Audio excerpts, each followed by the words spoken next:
Hey guys, Aldo Rio here for the Friday spot on the Peg Perspective. Welcome to 2020. This is a new decade, so there's so many more things to look forward to, so many experiences, so many different types of magic. So for this week's topic, our first topic of the year, a lot of the hosts were just catching up on things that we decided that we wanted to do, and kind of explaining whether or not we accomplished those goals. We're talking about new goals that we want to set.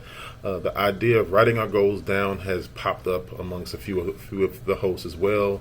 Also, reading more pagan books has popped up. So, I want to give you guys my version of what you've seen all week long. The first thing I want to put on my list here for you guys is working on my physical fitness. I've kind of let myself go. I don't know if you've been watching me here on the Pagan Perspective way back from when I was a substitute host to when I became a full-time host.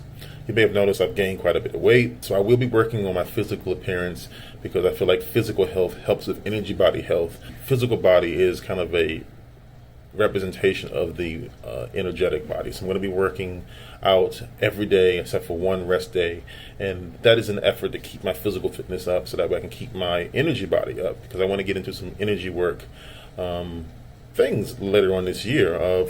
For example, I want to read more on energy vampirism. It's always been something that's been very interesting to me. Not that I engage in any energy vampirism. I have in the past, just for experimentation, but I'm interested in it again, so I want to read more about it. So I'm going to be reading a number of books on energy vampirism just to understand it. I'm going to go back to my original book, the one that originally, let me in on the whole world of energy vampirism, the one by Michelle Ballinger. I know she has several, but my favorite one is the Psychic Vampire Codex. I like that one the best, and there's a couple other ones that I'm reading now that are more modern, more fresh, more to the point, and can explain shielding and different types of energy a little bit better than what I originally absorbed when I originally read through her book the first 3 or 4 times when I was far, far younger than I am today.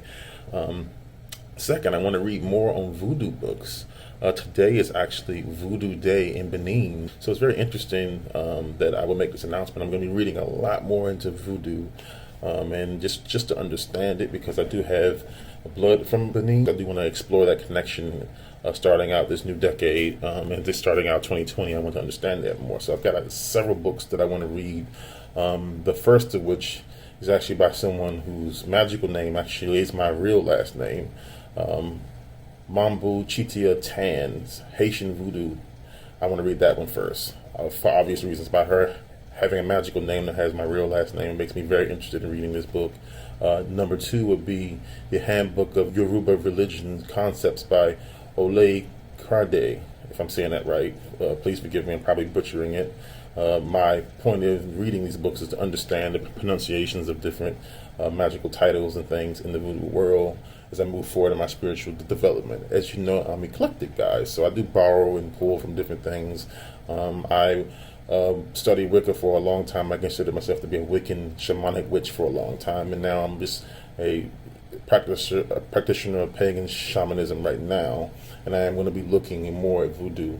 Third book I want to read in my whole voodoo series is The Orishas by Monique Joyner Sidelac. And she has lots of books, actually. If you've been looking at anything voodoo, you've probably seen several of her titles. She's been pumping them out like crazy on Amazon and stuff. So I definitely want to read that. And then finally, the last book is Voodoo Hoodoo by Denise Alvarado.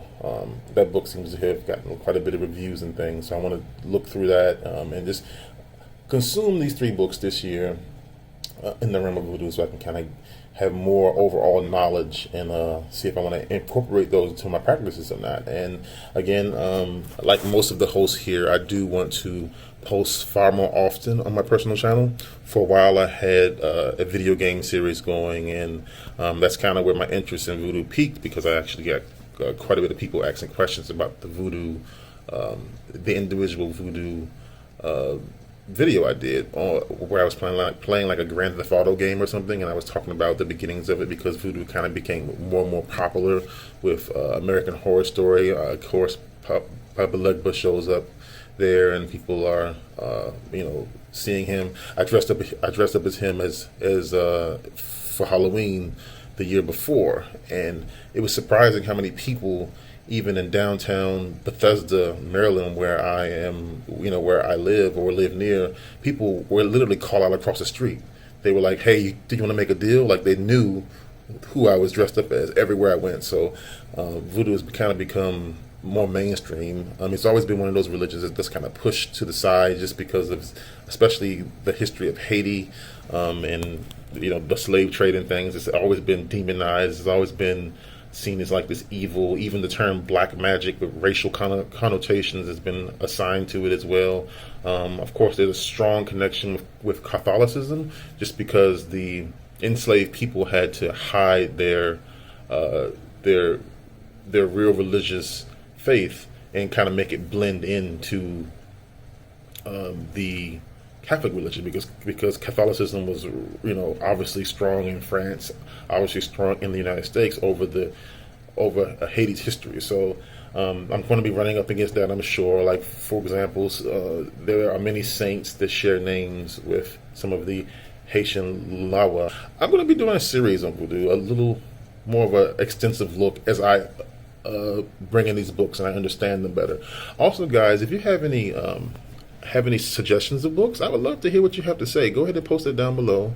If there's voodoo practitioners who are open and sharing what they do, please go ahead and post a link to their channel. I would love to follow them. I would love to join more into the pagan community and make comments and look at other people's videos. That's another thing I'm going to be doing this year, is opening myself up more to my community. I'm more of a recluse, very eclectic, very introverted person, and I tend to wall myself off from other people quite a bit. The 2020, I want to start off different. I want to join more pagan communities. I want to be more active. I want to go back and forth and speak with you more in the comments. That's one of the things that I've been very guilty of for years here on the Pagan Perspective and on my personal channel. It was not really engaging, and for that I do wholeheartedly apologize. I want to turn that around starting in 2020. My goal is to respond to, or at the very least read every single comment that you guys send me, and I'm going to be working very hard to work backwards to try to address those silent issues where you would respond or you would ask a question, you would never get an answer from me. I want to make sure that doesn't happen going forward. So yeah, that just about does it. I mean, physical fitness, reading more about voodoo, learning about energy vampirism, to sum things up. Oh, right. If you've been watching me, you've understood that I've worked very closely in setting up a podcast service. You know that I have a podcast that's not really related to religion. It's more about urban news.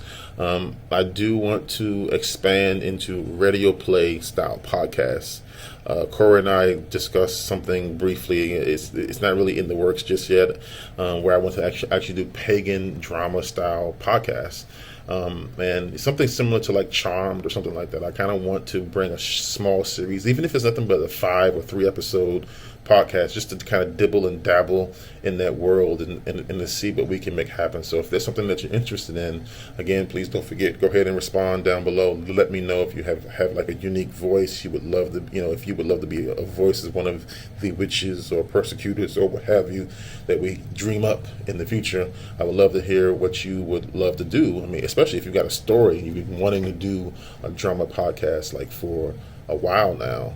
Let me know. I mean, this might be the time. 2020 might be where we all link up. I'm also going to be doing something that I saw Rich mention on his video on Monday. I do want to do a tarot card pull every day. It's something that I do. The funny thing is, I'm never very far away from my tarot cards. Like, this is like a crazy thing. Like, I keep them with me. No joke. Like, this is like not rehearsed. I keep them with me. This is my deck here, my current deck. Yes, I do use the Hermetic Tarot deck. So I want to do a tarot card pull every day. I want to get into that. Thanks, Rich, for that tip. But other than that, that's about all I have for you guys. I'll let you get out of here and enjoy your Friday. Thanks so much for watching me early on in this year, and I hope to be moving forward and speaking with you guys more, opening up more to the community. Look forward to seeing you again back here on the Pagan Perspective as soon as possible. You guys have a blessed weekend and be safe. Blessed be.